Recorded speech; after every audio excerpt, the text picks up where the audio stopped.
सभी को जय मसीह की। आज के शुक्रवार की सभा के शुरू होने से पहले ही ये संदेश जब आपके पास आता है तो मैं ये आशा करता हूँ कि परमेश्वर ने आप सभी को स्वस्थ रखा है, सुरक्षित रखा है, जहाँ कहीं पे भी आप हैं। इस परिस्थिति के बीच में हम सभी के लिए प्रार्थना कर रहे हैं। जो भी विश्वास में है, जो भी हमारे संदेशों को सुनता है, उन सभी को हम प्रार्थना में रखते हैं और हम प्रार्थना यही करते हैं कि परमेश्वर आप सबको आगे भी अपनी सुरक्षा भरे हाथों में संभाल के रखे। आज के वचन मनन में जब मैं जाना चाहता हूँ तो कुछ बातों को पहले बता के फिर उसके बाद रेफरेंस में जाना चाहूँगा और उसके बाद मैं संदेश में जाना चाहूँगा। हम अभी जिस समय में है, एक ऐसा समय है जब हम अपने आप को कहते हैं कि हम सभी से कनेक्टेड हैं, हम सभी से जुड़े हुए हैं, हम सभी से बात कर सकते हैं, चाहे वो सोशल मीडिया से हो, फेसबुक हो, इंस्टाग्राम हो, यूट्यूब हो या फिर मोबाइल फ़ोन हो। हम देखते हैं कि हमारे पास इतना ज़्यादा रिसोर्सेज आ गया है कि हम एक दूसरे के साथ कभी भी हम कनेक्ट हो सकते हैं।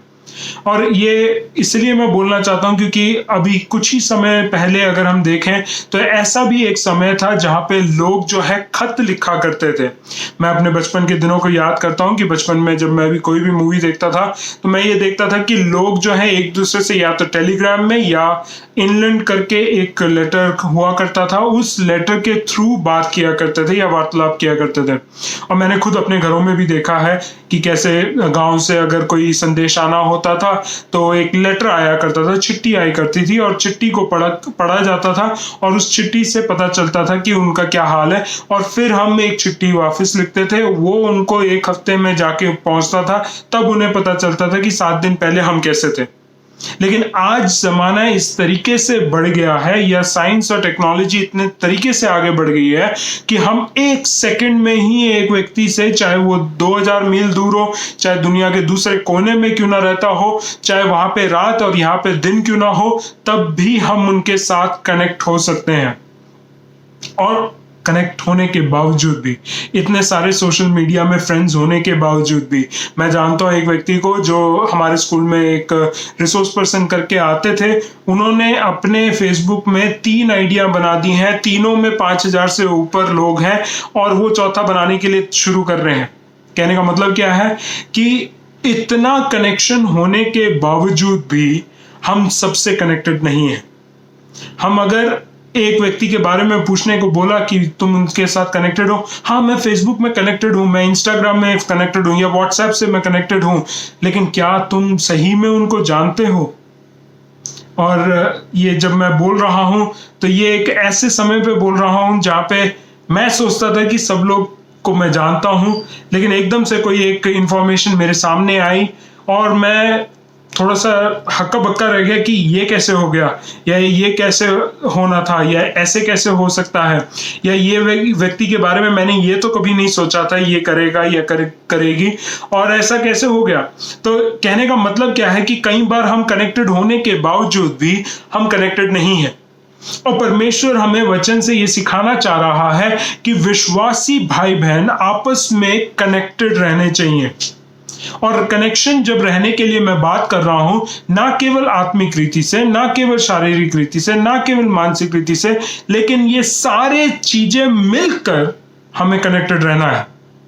यानी कि शारीरिक रीति से हमें पता होना चाहिए कि वो व्यक्ति कहाँ है, क्या है, कैसा है और क्या चल रहा है। मानसिक रीति से हमें पता चलना चाहिए कि वो किस परिस्थितियों से, किस भावनाओं से, किस उम्मीदों से, किस इमोशन से होकर जा रहा है।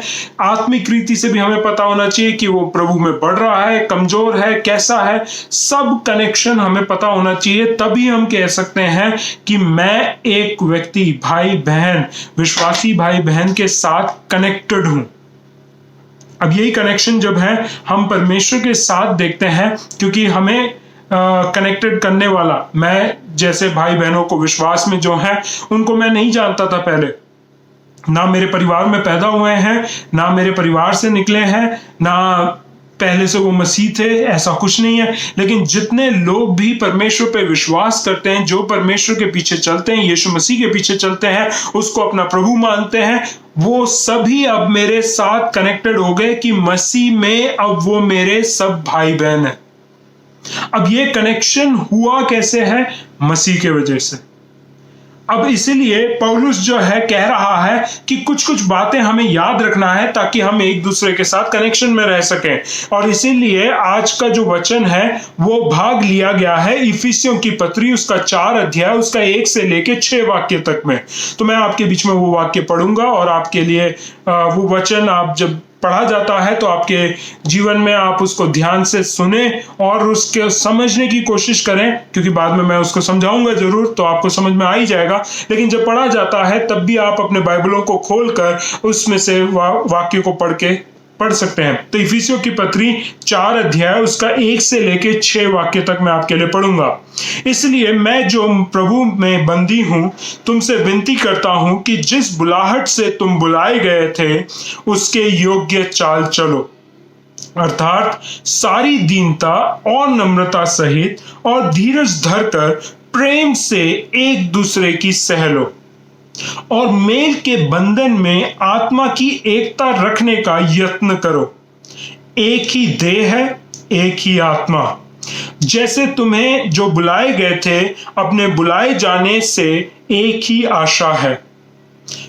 एक ही प्रभु है, एक ही विश्वास, एक ही बपतिस्मा, और सबका एक ही परमेश्वर और पिता है जो सबके ऊपर और सबके मध्य में और सब में है।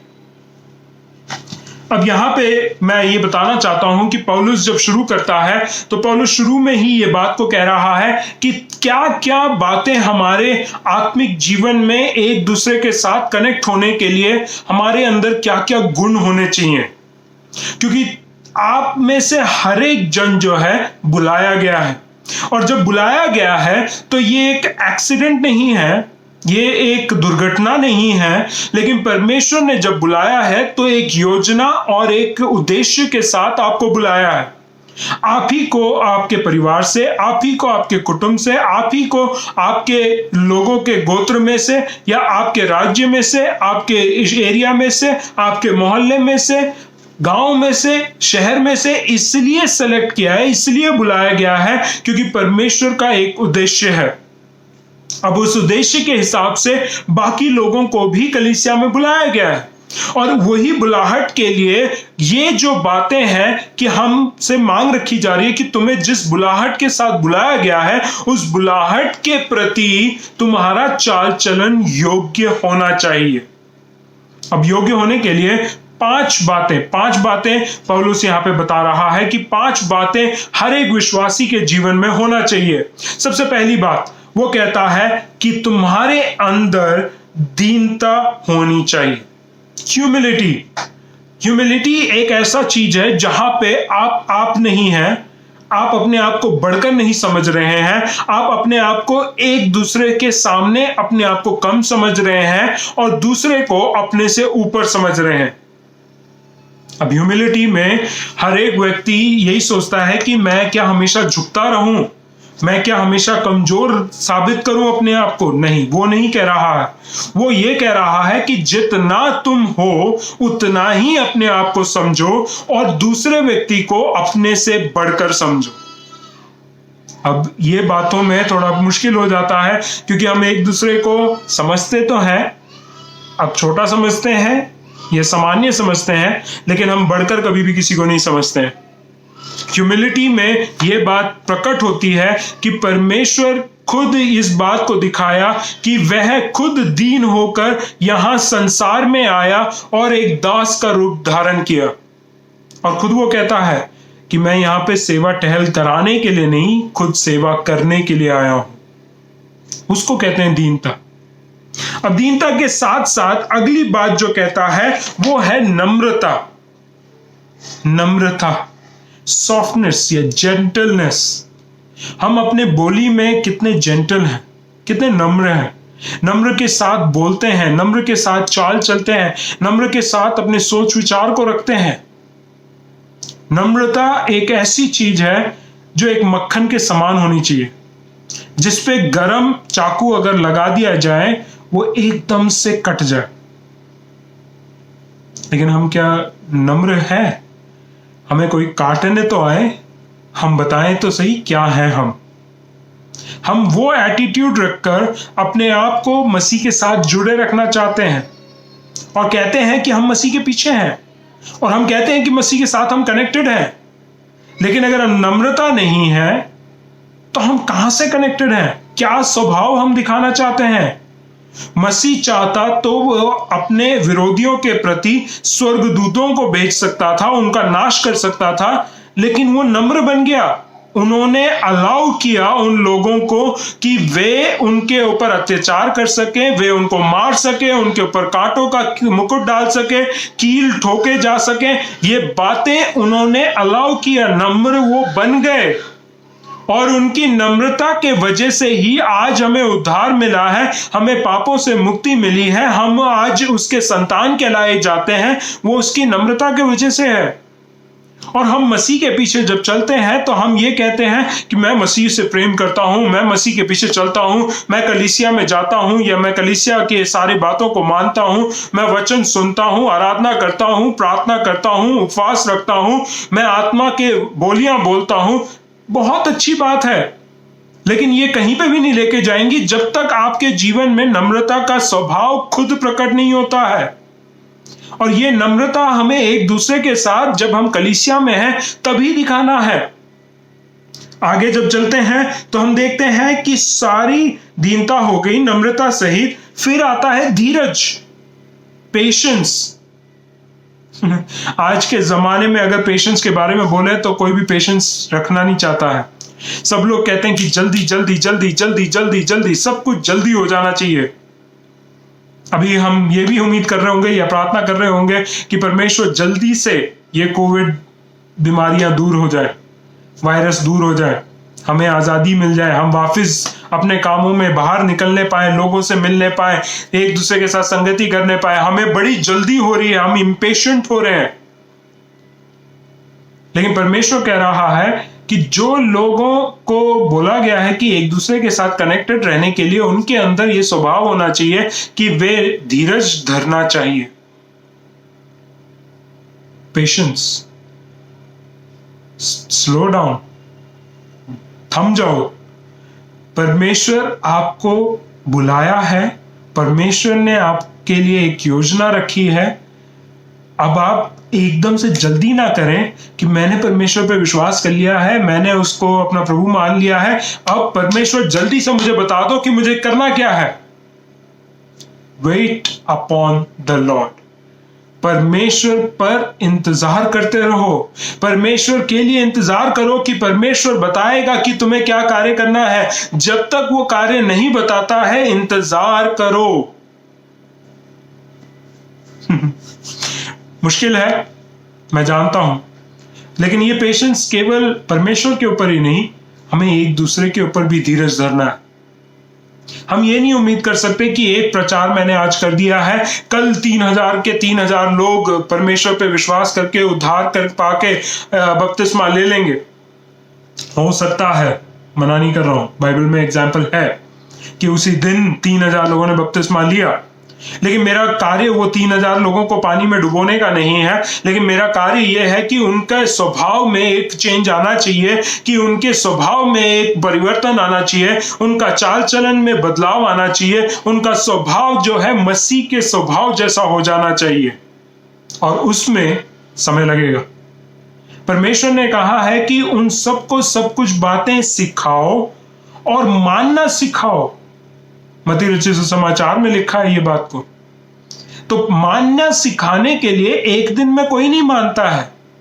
वो ट्राई करेंगे, गिरेंगे, पीछे करेंगे, फिर गिरेंगे, फिर करेंगे, फिर गिरेंगे, फिर भूल जाएंगे, फिर करेंगे, फिर याद दिलाना पड़ता है, फिर करेंगे। इट टेक्स टाइम, एक समय लिया जाता है। अब हमने 2 बार बोल दिया, 3 बार बोल दिया, 4 बार बोल दिया, 5 बार बोल दिया, फिर उसके बाद बोले यार मैंने 5 बार उसको बोल दिया, उसके बाद अगर वो नहीं कर रहा है तो मैं नहीं बता रहा हूं। तो आपके अंदर पेशेंस नहीं है, आप उसके साथ कनेक्शन तोड़ देंगे, आप उससे दूरियां बना लोगे।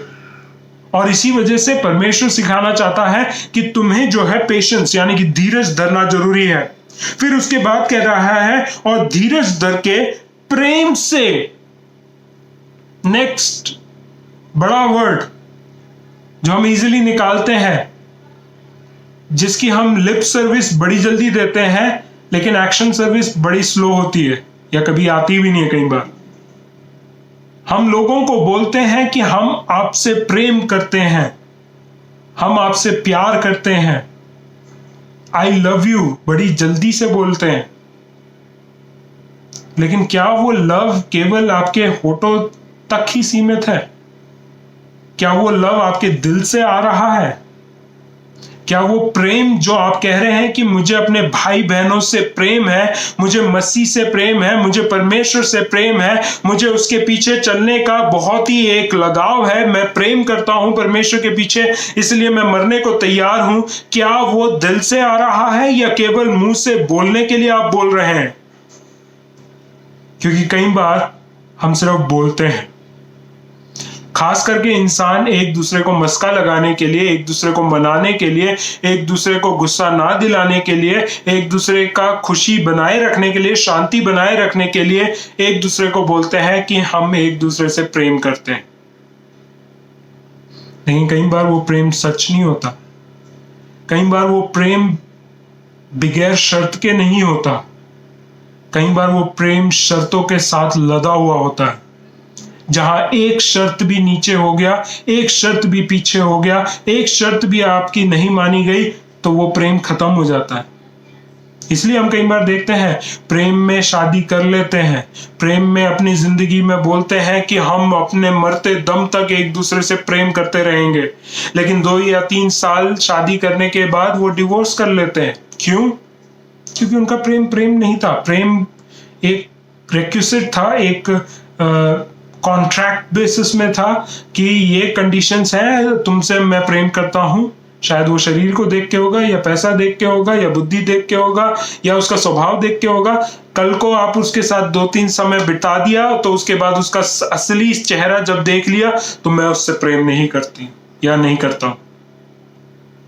तो प्रेम भी कई बार एक कंडीशनल बेसिस पे हम प्रेम करते हैं, और वही कंडीशन के साथ हम मसीह से भी प्रेम करते हैं, और वही कंडीशन के साथ जो है हम अपने भाई बहनों से भी प्रेम करते हैं। जब तक हमें कोई डांटे ना, हम उनसे प्यार करते हैं। जैसी हमें टोक दिया, जैसी हमारी गलतियों को बता दिया, हम उनसे प्रेम नहीं करते, वो हमसे नहीं प्रेम करते। सीधा यही बोलेंगे, हम तो करते थे लेकिन आप ही को हमसे प्रेम नहीं है। ये बात मैं इसलिए क्यों शेयर कर रहा हूं, क्योंकि कई बार परमेश्वर का वचन जब हम बांटते हैं तो बहुत सारी सच्चाइयों को खराई के साथ बांटना पड़ता है, और जब हम खराई से बांटते हैं, सच्चाई के साथ बांटते हैं, बहुत लोगों को चोट लगती है। और उन लोगों को क्या लगता है कि मैं जो हूं, या जो भी प्रचार कर रहा है, जो खराई के साथ प्रचार कर रहा है, उन्होंने हम पर पॉइंट करके प्रचार किया है। प्रभु जब भी हमें वचन देता है, हमें यह कोई नहीं कहता कि उसके ऊपर निशाना लगा के वचन प्रचार करो, नहीं। हमें एक जनरल मीनिंग परमेश्वर ने वचन के द्वारा हमें समझाता है, और जो हमारी कलीसिया, जो हमारे लोगों को चाहिए विश्वास में बढ़ने के लिए, वो बातों को वो बताता है, और वही बातों को हम आपके सामने रखते हैं। इसमें जब कार्य होता है, जब आपको लग जाती है, तो ये कार्य मेरा काम नहीं है कि मेरे को आपको दुखी पहुंचाना है या दर्द पहुंचाना है। ये मेरा मकसद नहीं है। मेरा मकसद है कि परमेश्वर का वचन जैसा है वैसा मैं आपको समझा सकूं, ताकि आप वचन के खिलाफ या वचन को गलत समझकर गलत कार्यों को ना करें। इसलिए परमेश्वर का वचन जब बांटा जाता है तो प्रेम से बांटा जाता है, और प्रेम में कई बार काइंड लव होता है, यानी कि बहुत ही प्यार से समझाना, बहुत ही सलाहना, उसको डांटना नहीं है, उसको प्यार दिखाना है, हग करके रखना है, सब कुछ होता है। ये कहते हैं काइंड लव। और लव में ही अनकाइंड लव भी होता है, जहां हमारे माता पिता जब हमारी गलतियां होती थी तो हमें मारते थे। वो इसलिए नहीं है कि हमें गुस्सा, उनको हमारे ऊपर गुस्सा आता है इस वजह से हमें मारते थे या हमें मार डालना चाहते थे, इसलिए नहीं है। वो हमसे प्रेम करते थे, करते हैं अभी भी, और वो प्रेम के द्वारा ही वो हमें सुधारना चाहते थे, इसलिए हमें मारते थे या हमें डांटते थे। तो समझिए, जब हमसे परमेश्वर ऐसे बात करता है, वैसे ही हम एक दूसरे के साथ भी प्रेम दिखा सकते हैं। जब आपका कोई बड़ा, जब आपका अगुआ, जब आपका पासवान या आपका शिक्षक कोई भी आपकी गलतियों को बताकर आपको डांटता है, तो आप ये ना समझे कि उनको मेरे से दुश्मनी है इसलिए मुझे वो डांट रहा है। अगर दुश्मनी होती तो वो आपको कभी नहीं सुधारता, परमेश्वर के हाथ में छोड़ देता, कह देता कि भाई परमेश्वर ये गलत है, इसको न्याय करो, मैं इसको सुधारूंगा नहीं, ये गलती रहेगा, गलती में ही चलेगा, ये नरक जाएगा। लेकिन आपको क्यों डांटा जा रहा है, आपको क्यों समझाया जा रहा है, आपको क्यों बताया जा रहा है कि आप वचन के खिलाफ चल रहे हैं या वचन के सोच के हिसाब से नहीं है या परमेश्वर की इच्छा में नहीं चल रहे हैं? क्यों बोला जाता है? ताकि आपसे वो व्यक्ति जो पासबान है या शिक्षक है या आपके अगुए हैं, वो आपसे प्रेम करते हैं, इसी वजह से आपसे बातचीत कर रहे हैं और आपको डांट रहे हैं, आपको समझा रहे हैं और कह रहे हैं कि सुधर जाओ और वापस परमेश्वर के राह में आ जाओ। और कई बार वो डांट ना सुनने की वजह से, ना सुने इस वजह से हम क्या करते हैं, हम झूठ बोलना शुरू कर देते हैं, हम एक दूसरे से छिपाना शुरू कर देते हैं। बड़ा दुख होता है कई बार जब हमें लगता है कि हम एक दूसरे के साथ प्रेम में हैं और फिर तीसरा बंदा आके हमारी आंखें खोलता है, ये तो आपको धोखा दे रहा है, ये आपसे छुपा के रख रहा है ये बातें, ये ऐसे ऐसे जीवन को बिता रहा है और आपके सामने पवित्रताई का ढोंग रच रहा है। आप मेरे आंखों में धूल झोंक सकते हैं, आप अपने पासवान की आंखों में धूल झोंक सकते हैं, आप अपने अगुए, अपने माता पिता, अपने भाई बहन, विश्वासियों के आंखों में धूल झोंक सकते हैं, लेकिन उस परमेश्वर के सामने कैसे धूल झोंकोगे? आप वो धूल फेंकोगे, उसकी आंखों तक पहुंचेगा ही नहीं, उसको सब कुछ क्लियर दिखता है। न्याय के दिन में आप ही के जीवन को वो आपके सामने दिखाएगा और कहेगा, बेटे तू ये क्या कर रहा था, इसी गलती के वजह से तेरा न्याय हो रहा है, तू स्वर्ग नहीं नरक जा रहा। मैं परमेश्वर का वो भय, परमेश्वर का डर नहीं बिठाना चाहता हूं आपके अंदर, परमेश्वर का भय बिठाना चाहता हूं। जैसा भय हमारे माता पिता के प्रति हमारे जीवन में होता है कि हम उनके सामने गाली नहीं बकते थे, हम उनके सामने गुस्सा नहीं करते थे, हम उनके सामने ऊंची आवाज में बात नहीं करते थे, हम उनको आदर और सम्मान देते थे, उनकी बातों को जो भी आज्ञा वो देते थे उनको हम पूरा करते थे। वैसा ही एक भय परमेश्वर के लिए चाहते हैं कि हम अपने जीवन में परमेश्वर के लिए प्रेम कर सके, परमेश्वर के लिए जिए, परमेश्वर का डर रहे कि परमेश्वर हमें न्याय कर सकता है, हमें नरक जा सकते हैं, हम उसकी संगति से दूर हो सकते हैं, हम स्वर्ग नहीं रह पाएंगे। ये बातें हमें मोटिवेट करनी चाहिए कि हम अपने जीवन को बिल्कुल ट्रांसपेरेंसी के साथ एक ट्रांसपेरेंट जीवन बिता सकें। और इस तरीके से कहता है वचन में भी ये लिखा हुआ है कि सच्चा प्रेम डर को दूर करता है। अगर आपके अंदर डर है कि मैं अपने भाई, अपने बहन, अपने पासबान को कैसे सच्चाई बताऊं, अगर आप डर के साथ अपने जीवन को बिता रहे हैं तो आपके अंदर प्रेम नहीं है। और अगर आपके अंदर अपने भाई के लिए, परमेश्वर का वचन कहता है यूहन्ना के पत्रियों में कि अगर तुम अपने भाई जिसको तुम देखते हो उसके प्रति ही तुम्हारे लिए प्रेम नहीं है, तो तुम परमेश्वर के साथ जो तुम्हें दिखता ही नहीं है कैसे प्रेम कर सकते हो? और अगर परमेश्वर के साथ प्रेम नहीं है, क्योंकि ये सारा हम इक्वल टू करके जा रहे हैं, तो अगर परमेश्वर के साथ ही प्रेम नहीं है तो आप स्वर्ग कैसे जाने की उम्मीद लगा रहे हो? या कलीसिया में आप कर क्या रहे हो? क्या उद्देश्य है आपका कलीसिया में रहने का? क्या उद्देश्य है मसीह के पीछे चलने का? क्या उद्देश्य है कि ये बोलना कि मैं उसका विश्वासी हूं? क्योंकि अगर प्रेम नहीं है तो कुछ भी नहीं। अगली बात कह रहा है कि प्रेम के साथ, प्रेम से एक दूसरे की सह लो। एक दूसरे को सहना, चाहे वो गलत करें, चाहे बुरा करें, चाहे डांटें, चाहे मारें, चाहे धोखा करें, सहना बहुत मुश्किल है। ये मैं क्यों कह रहा हूं? क्योंकि कुलुस्सियों की पत्री में भी ये वाक्य के बारे में थोड़ा सा और एक्सप्लेनेशन क्लियरली दे रखा है।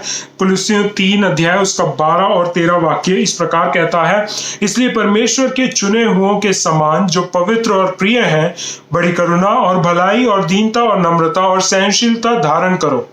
और यदि किसी को किसी पर दोष देने का कोई कारण हो तो एक दूसरे की सह लो और एक दूसरे के अपराध को क्षमा करो।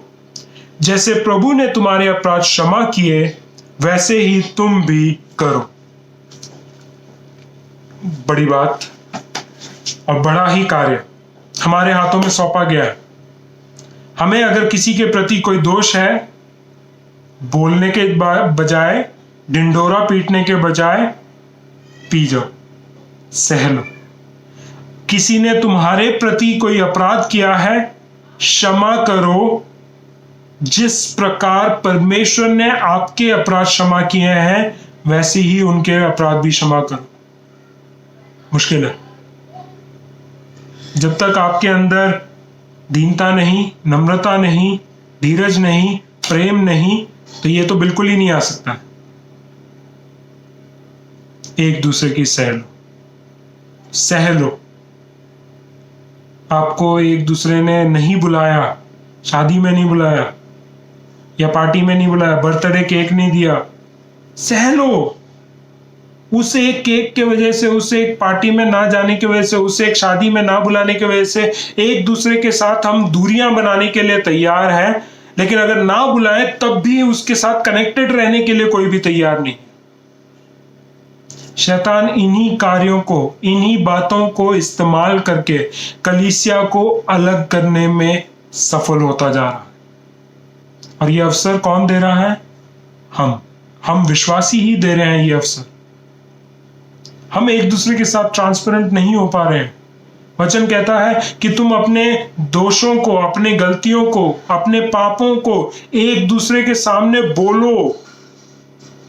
हम गवाहियों में परमेश्वर की महिमा करते हैं, हम गवाहियों में परमेश्वर का नाम ऊंचा करते हैं, हम गवाहियों में ये बोलते हैं परमेश्वर ने ये किया, वो किया, ये चंगाई किया, ये शांति दिया, ये आश्चर्य कर्म कर दिया। बहुत अच्छी बात है। क्या हम गवाही में ये खड़े होकर बोल सकते हैं इस हफ्ते में मैं ये पाप में गिर गया? Clearly, detailed. जितना डिटेल्ड हम गवाही देते हैं, जितना डिटेल में हम परमेश्वर की महिमा करते हैं, उतना ही डिटेल में क्या कोई व्यक्ति खड़े होके, कलीसिया में खड़े होके कह सकता है कि मैंने इस हफ्ते में ये पाप इतनी बार किया, इतनी जगहों में मैं गिरा? नहीं, हम नहीं कर सकते, क्योंकि हम ये सोचेंगे कि लोग क्या सोचेंगे हमारे बारे में। मैं इतना कहना चाहता हूं, स्वर्ग अगर जाना है तो लोगों की गवाही नहीं लेके जाएगा। परमेश्वर जो न्यायी है वो न्याय करेगा। जब परमेश्वर आपका न्याय करेगा, उसके बारे में तो सोचो कि वो क्या सोचेगा। जिसने अपने पुत्र को हमारे लिए दे दिया, जिसने अपने पुत्र को इतनी दयनीय मौत के लिए भेज दिया, और वो पुत्र भी हमारे लिए मौत के लिए तैयार हो गया। जिसने कभी पाप को नहीं जाना, उसने हमारा सारा पाप अपने ऊपर लेके पाप बन गया, बलिदान कर दिया अपना जीवन। उसके बारे में तो सोचो। उसकी मृत्यु, परमेश्वर का वो बलिदान, उन सारी बातों को हम भूल जाते हैं ताकि क्षण भर के मौज मस्ती, आनंद उठाने के लिए हम सब कुछ करने के लिए तैयार हो जाते हैं, और हम उस अनंत काल के पुरस्कार से वंचित हो जाते हैं। आगे जब कह रहा है तो और एक प्रीरिक्विजिट, ये 5 तो स्वभाव है एक व्यक्ति के लिए, लेकिन संगति में रहने के लिए भी वो एक बात को कह रहा है। तीसरा वाक्य इस प्रकार कह रहा है, और मेल के बंधन में आत्मा की एकता रखने का यत्न करो। एक ही आत्मा है, परमेश्वर का आत्मा, वो पाने का यत्न तो करो। और जब पा लिया है, उस आत्मा में सबके साथ, जिन लोगों ने आत्मा पाया है उनके साथ तो कनेक्टेड रहो आत्मा में। शारीरिक रीति से कई बार प्रॉब्लम हो सकती है, अभी नहीं कर सकते हैं कोविड की वजह से, नो प्रॉब्लम, लेकिन आत्मिक रीति से तो एक दूसरे के साथ कनेक्टेड रह सकते हो। हम वो भी नहीं करते हैं।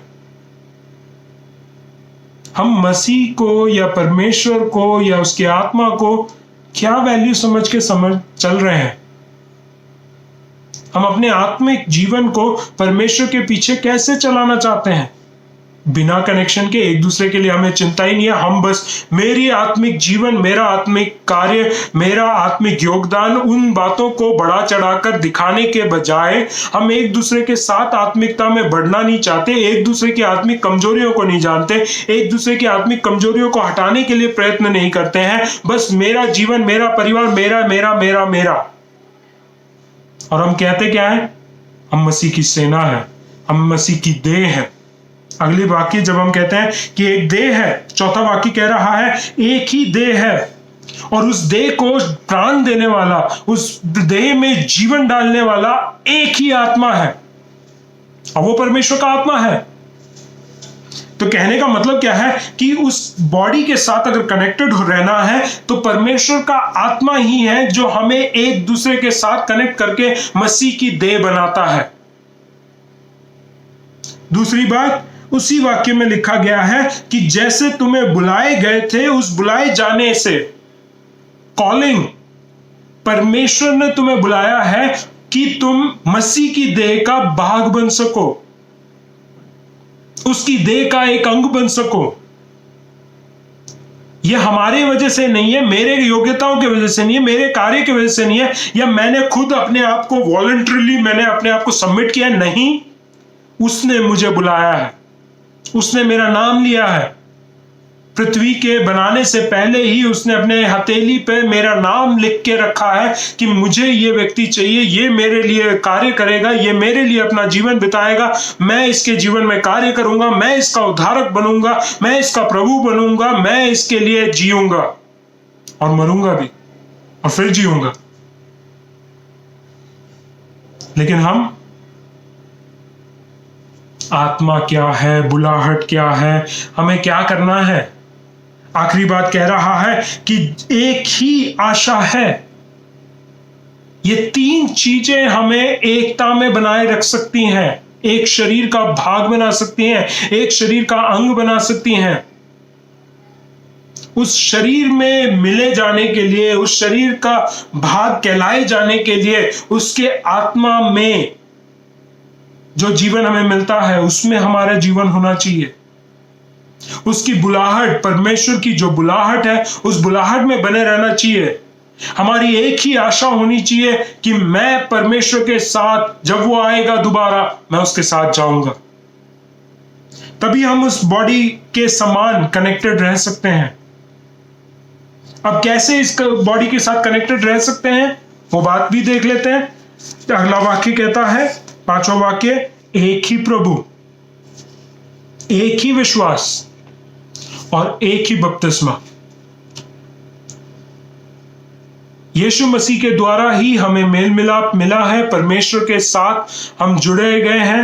मैं वाक्य को आपके बीच में रखना चाहूंगा, बस आप उसको पढ़ें, और अगर आपको समझ में आता है तो ठीक है, नहीं तो आप मेरे से सवाल पूछ सकते हैं कमेंट सेक्शन में, और मैं उसका जवाब देने की कोशिश करूंगा। जो लोग मुझे जानते हैं, मेरे पर्सनल नंबर पे वो बात कर सकते हैं। दूसरा अध्याय, इफिसियों का ही दूसरा अध्याय, 14, 15, 16 वाक्य अगर हम पढ़ेंगे तो हमें पता चलेगा कि मसीह ही के द्वारा हमें परमेश्वर के साथ एक मेल मिलाप में लाया गया है। तो प्रभु हमारा एक ही है, यीशु मसीह। उसको विश्वास करना जरूरी है। वही है दूसरा पॉइंट, एक विश्वास। विश्वास क्या है कि वही मेरा प्रभु है, वही मेरा उद्धारक है, और उसी के मृत्यु की वजह से मुझे उद्धार मिला है, ये मैं विश्वास करता हूं। और वो विश्वास का प्रकटीकरण है बपतिस्मा। जो विश्वास किया है उसको कार्य में करके दिखाना है, वही बपतिस्मा है। और ये जब तीनों कार्य हम कर लेते हैं तभी हम उसके देह के भाग बन जाते हैं। फिर आगे क्या होता है कि हमें समझना चाहिए कि ये सारी बातों में हम कई बार सोच पड़ते हैं कि हम कनेक्ट कर रहे हैं अपने आप को परमेश्वर के साथ। नहीं, ऐसा नहीं है। छठा वाक्य हमें यह बताता है कि सबका एक ही परमेश्वर और पिता है, जो सबके ऊपर और सबके मध्य में और सब में है।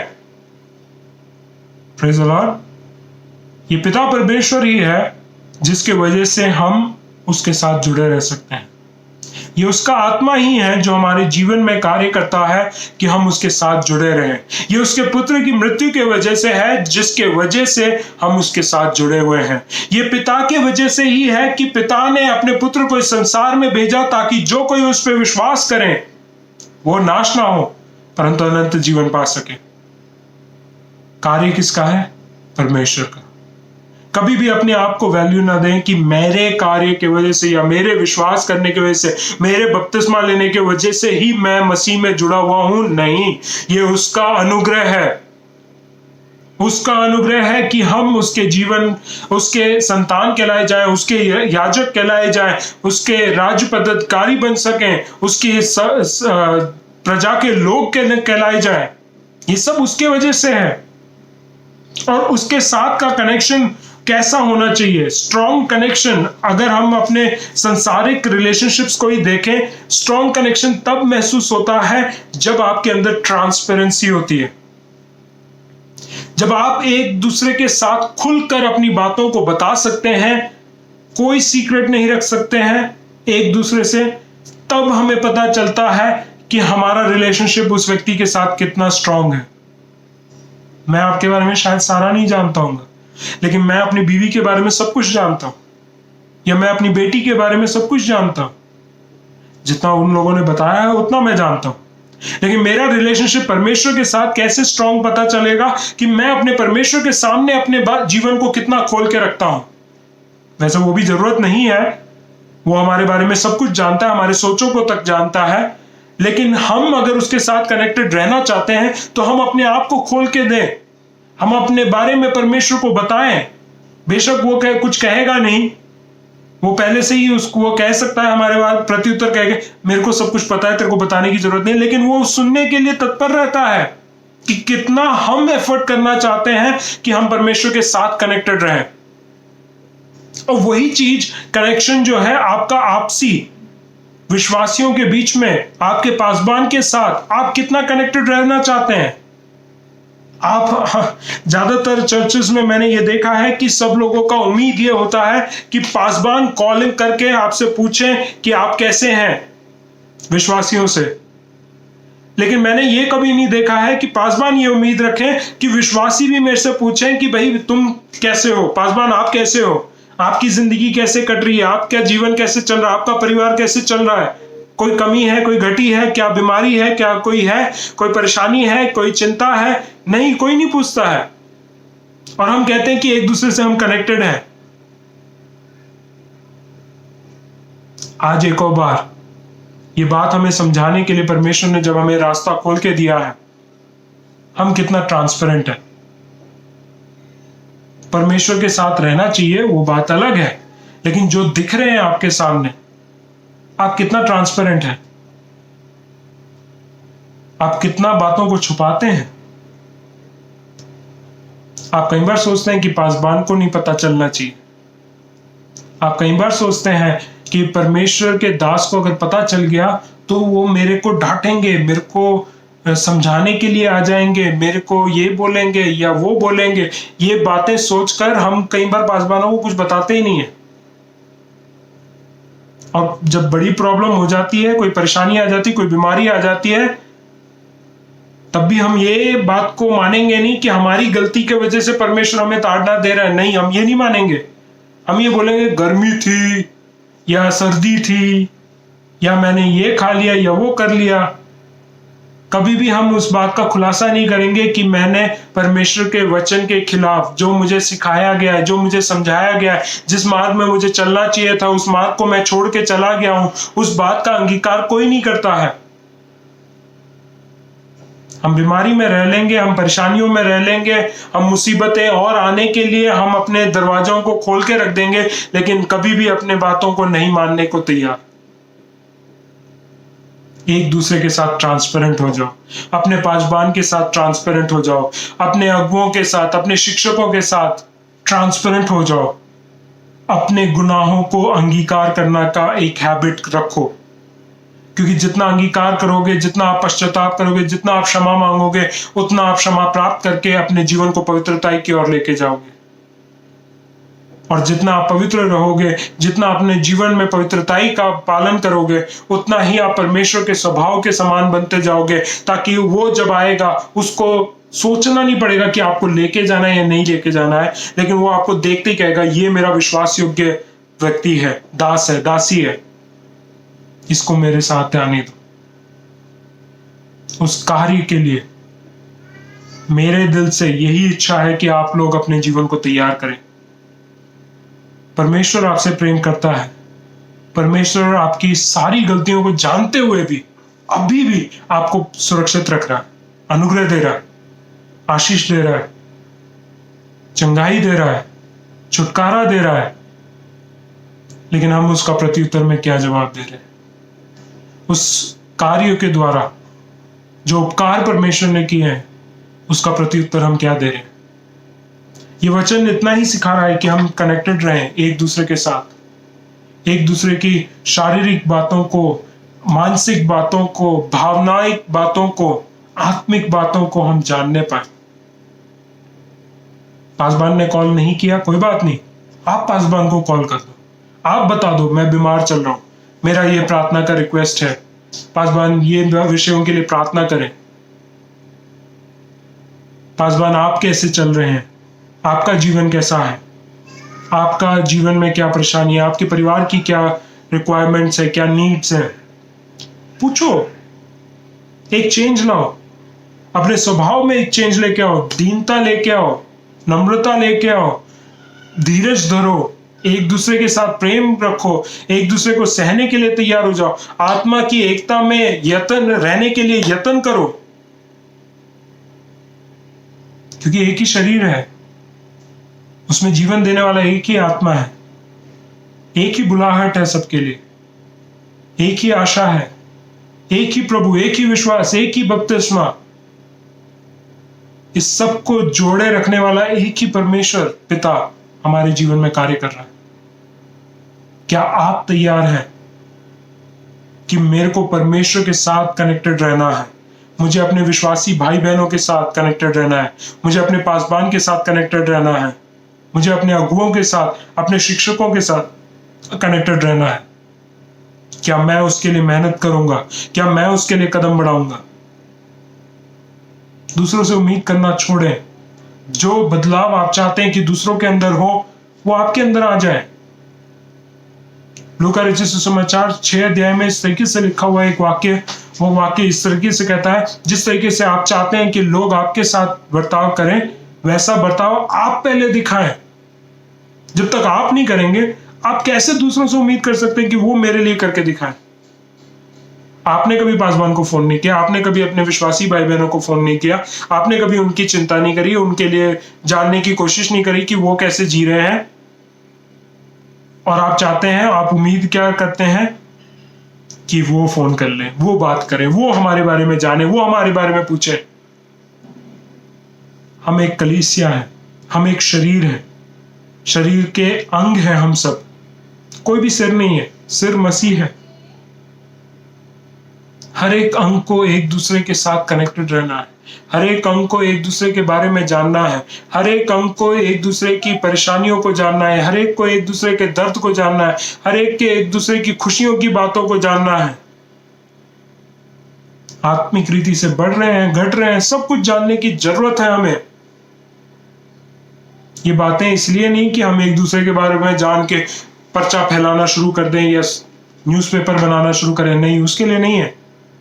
इसलिए कि हम एक दूसरे के लिए प्रार्थना कर सकें, इसलिए कि एक दूसरे के लिए हम घुटने में आके प्रार्थना उपवास कर सके और उनकी उन्नति के लिए हम अपने जीवन को तैयार कर सके कि हम किस तरीके से उनके जीवन में उन्नति का कारण बन सकते हैं, आत्मिक उन्नति के लिए कैसे हम उनको उत्साहित कर सकते हैं, संभाल सकते हैं, डांट सकते हैं, समझा सकते हैं, कैसे हम कार्य कर सकते हैं।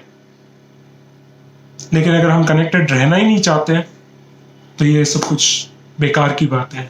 मैंने 45 मिनट बकवास किया फिर, या सुनकर आपने एक दूसरे कान से निकाल दिया।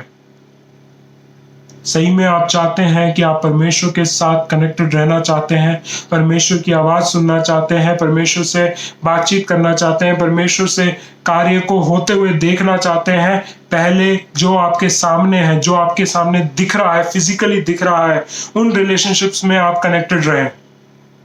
फिर आप देखेंगे कि परमेश्वर कैसे उन्हीं कनेक्शंस के साथ जो आप बनाते जा रहे हैं, उन कनेक्शंस के द्वारा आपसे बातचीत कर रहे हैं, और उसी कनेक्शन को देखते हुए आपका कनेक्शन परमेश्वर के साथ भी बिल्कुल घनिष्ठ बनता जा रहा है, और परमेश्वर फिर आपसे खुद ही बातचीत करने लगेगा। चाहे वो दर्शन से हो, चाहे स्वप्न से हो, चाहे खुद ही वो अपने शब्दों से बात करे, अपने वचनों से बात करेगा, अपने दासों के द्वारा बात करेगा, प्रकृति के द्वारा बात करेगा। लेकिन उसके लिए आपको कदम उठाना है। सबसे पहला कदम आपका है कि जिस बुलाहट के लिए आप बुलाए गए हो, उस बुलाहट के योग्य चाल चलो। मैं आप लोगों के लिए प्रार्थना करके इस संदेश को समाप्त करना चाहूंगा। सभी अपने आंखों को बंद करें। स्वर्गीय पिता परमेश्वर, हम धन्यवाद के साथ आपके चरणों में आते हैं। धन्यवाद करते हैं कि परमेश्वर आपने हमें संभाला, चलाया, अब तक सुरक्षित रखा। परमेश्वर, उसके लिए धन्यवाद।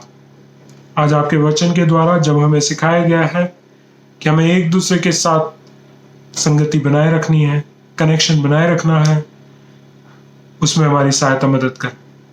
हमारे अंदर से डर को हटा, प्रेम को बढ़ा, ताकि हमें किसी से भी डर ना हो कि हम अपने गुनाहों को हम खुले में बात कर सकें, बोल सकें। इसलिए नहीं कि वे लोग हमारे को शर्मिंदा करें या हमें एक नीचा करें, हमें बुरी नजरों से देखें, नहीं, उसके लिए नहीं, ताकि वे लोग हमें उन बातों से निकालने के लिए हमारे सहायक बने, हमें गड्ढे में से निकालने के लिए हाथ बढ़ा सकें। वो हमारे लिए घुटनों में आ सकें, हमारी आत्मिक जीवन में उन्नति का कारण बन सके। उस बात के लिए परमेश्वर उन लोगों को आप तैयार कर दीजिए। सभी विश्वासी भाई बहनों को, पासबानों को आपके हाथ में देते हैं। आपसे प्रार्थना करते हैं एक दूसरे के उन्नति का कारण बनने पाए, किसी को घेरे ना, किसी को ठेस ना पहुंचाए, किसी को ठोकर ना पहुंचाए। हम दीनता के साथ, नम्रता के साथ, धीरज को धरते हुए प्रेम से एक दूसरे को सहने पाए। आत्मा की एकता में परमेश्वर हम रहने के लिए यत्न करने पाए। हमारा एक ही शरीर है जिसमें प्राण एक ही आत्मा देता है। परमेश्वर, हम यही प्रार्थना करते हैं कि जो बुलाहट से आपने हमें बुलाया है, उसी बुलाहट के हिसाब से जो आशा हमें मिली है, उसके अनुसार हम अपने जीवन को बिताने पाए। हमारा एक ही प्रभु, एक ही विश्वास, एक ही बपतिस्मा है परमेश्वर। हम जानते हैं कि आप ही हैं जो हमें कनेक्शन में रख सकते हैं। इसलिए हमने आपसे प्रार्थना किया है, अपने आप को समर्पित किया है। आप ही के हाथों में अपने जीवन को देते हुए मांगते हैं प्रार्थना विनती प्रभु यीशु मसीह के नाम से, आमीन। एक और बार धन्यवाद करता हूं कि आपने पूरे संदेश को यहाँ तक सुना है। आप हमारे साथ कनेक्शन में रहें, सब्सक्राइबर बने, चैनल को सपोर्ट करें। दूसरे लोगों को अगर इस वचन के द्वारा आप सोचते हैं कि उनको आशीष मिल सकता है, तो इसको शेयर करें, ताकि परमेश्वर का वचन और उसका राज्य के कार्य को और बढ़ोतरी मिले और सपोर्ट मिले। परमेश्वर आप सभी को आशीषित रखें, स्वस्थ रखें, सुरक्षित रखें। सभी को जय मसीह।